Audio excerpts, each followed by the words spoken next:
Hi friends, welcome to Phataphat serial reviews. Karthika Deepam episode number 23.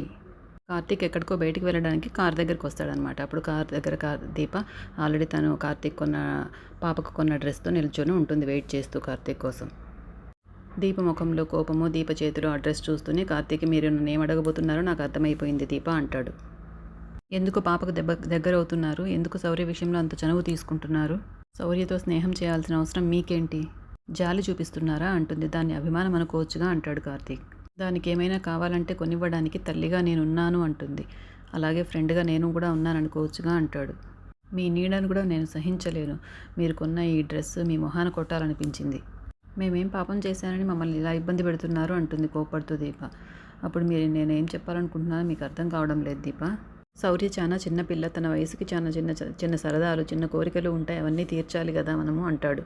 అవన్నీ తీర్చడానికి మీరెవరు అంటుంది. మరి మా అత్తను కాపాడడానికి మీరెవరు అంటాడు కార్తీక్.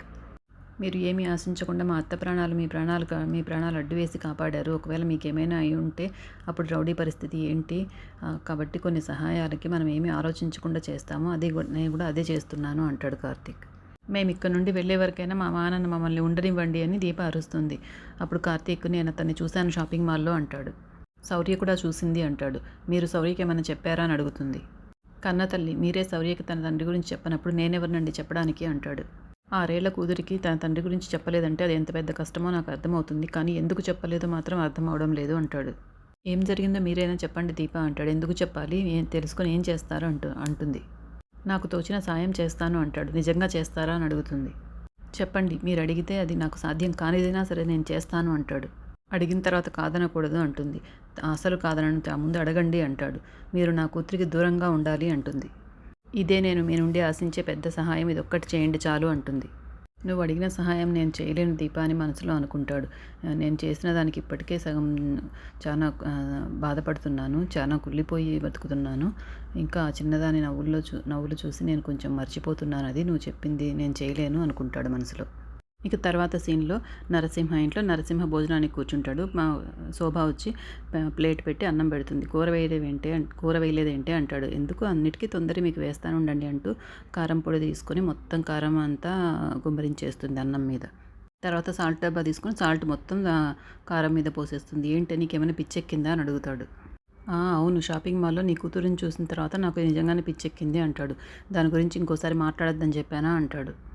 నాకేం చెప్పావు ఆ రోజు? నీ భార్య ఇక్కడ నుండి వెళ్ళిపోతుంది అని చెప్పావు కదా, కానీ అది ఇక్కడే, తన కూతురు ఇక్కడే ఉందంటే అది కూడా ఇక్కడే ఉంటుంది. రేపది నా మగుడు నాకు అన్యాయం చేశాడని పోలీస్ స్టేషన్కి వెళ్ళినా, లేక అది చచ్చినా కూడా నిన్ను జైల్లో పెడతారు. అప్పుడు నా పరిస్థితి ఏంటి అంటుంది. ఇప్పటికే నువ్వు రోషం చచ్చి ఆడదానిలాగా బ్రతుకుతున్నావు అని వాడిని రెచ్చగొడుతుంది. అప్పుడు నరసింహ కోపంతో చెయ్యెత్తుతాడు శోభ అంటూ. నా మీద ఎత్తిన చెయ్యి దాని మీద ఎత్తుంటే ఆ రోజే అది ఊరికి వెళ్ళిపోయి ఉండేది ఈ పాటికి అంటుంది. నువ్వంటే దానికి భయం లేదు, లెక్క లేదు అని తన చేతిలోని గాజులు తీసి, ఇవి నేను వేసుకోవాలా నువ్వు వేసుకోవాలా తేల్చుకో అంటుంది నరసింహతో. వాడిని బాగా రెచ్చగొడుతుందనమాట. దీపని ఏదో ఒకటి చేసేసి ఊరికి పంపించేయాలని. అప్పుడు నరసింహ కోపంతో దీప మీద బాగా కోప్పడతాడనమాట. నిన్నే కాదు వాడిని కూడా వదిలిపెట్టనని కార్తీక్ మీద కూడా పగ పెంచుకుంటాడు బాగా. తర్వాత కార్తీక్, ఎలా జ్యోత్స్నని నేను పెళ్లి చేసుకోనని ఎవరితో చెప్పాలి? వాళ్ళమ్మతో చెప్తే, నేను మా అమ్మతో చెప్తే అర్థం చేసుకుంటుంది కదా అని తను అనుకుంటూ ఉంటాడు. కానీ వాళ్ళమ్మ మాత్రము, నాకు మా అన్నయ్య అంటే చాలా ఇష్టము, మా అన్నయ్య నుండి నేను దూరం అయిపోకుండా ఉండడం కోసం పసుపు కుంకుమల కింద తన కూతురు పుడితే నాకు కోడల్ని చేయాలని నేను వరం అడిగాను, అది మా అన్నయ్య ఇచ్చేశాడు అంటుంది. సో ఇటు వాళ్ళమ్మ కోరికని అర్థం చేసుకోవాలా, లేకపోతే జ్యోత్స్నని ఇష్టం లేని పెళ్లి చేసుకోవాలా, ఏంటో అర్థం కావట్లేదు కార్తీక్కి. జ్యోత్స్నతో పెళ్లి ఇష్టం లేదని చెప్తే వాళ్ళమ్మ ఏమైపోతుందో అని భయపడతాడు కార్తీక్.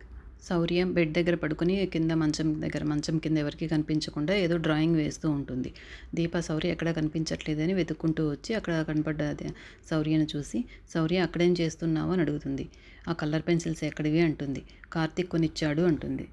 కార్తీక్ తప్పేమీ లేదమ్మా, నేనే అడిగాను అంటుంది. నీకేమైనా కావాలంటే అమ్మని అడగాలి, ఇంకెవరిని అడగద్దు అంటుంది. తర్వాత తెల్లవారుతుంది. దీప వాళ్ళ ఇంటి ముందరికి వెళ్ళి ముగ్గు వేస్తుందనమాట. ఆ రోజు జ్యోత్స్న బర్త్డే కదా, అందుకని ఇంటి ముందర బాగా మంచి ముగ్గు వేస్తూ ఉంటుంది. అప్పుడు శౌర్య అక్కడికి వచ్చి, అమ్మ పుట్టినరోజు శుభాకాంక్షలు అంటుంది. తర్వాత తను నిన్న డ్రాయింగ్ వేస్తుంది కదా వాళ్ళ అమ్మ గురించి, అది చూపిస్తుంది అనమాట. ఇది నీకు గిఫ్ట్ అమ్మ అని అమ్మ కూతురు ఉన్న బొమ్మ వేస్తుంది. ఈరోజు దీప బర్త్డే కూడా, ఎందుకంటే వాళ్ళిద్దరూ హాస్పిటల్లో ఒక్కో రోజు పుట్టారు కదా చిన్నప్పుడు. ఆ డ్రాయింగ్ వాళ్ళమ్మకి ఇస్తూ ఉండగా గాలికి ఎగిరిపోతుంది. అది ఎగిరిపోయి కార్తీక్ దగ్గరికి వెళ్తుంది. అది కార్తీక్, అది నాది అంటుంది. ఈరోజు మా అమ్మ పుట్టినరోజు, అది నేను మా అమ్మకి ఇచ్చిన గిఫ్ట్ అంటుంది. ఈ డ్రాయింగ్ నేనే వేశాను అంటూ చూపిస్తుందనమాట.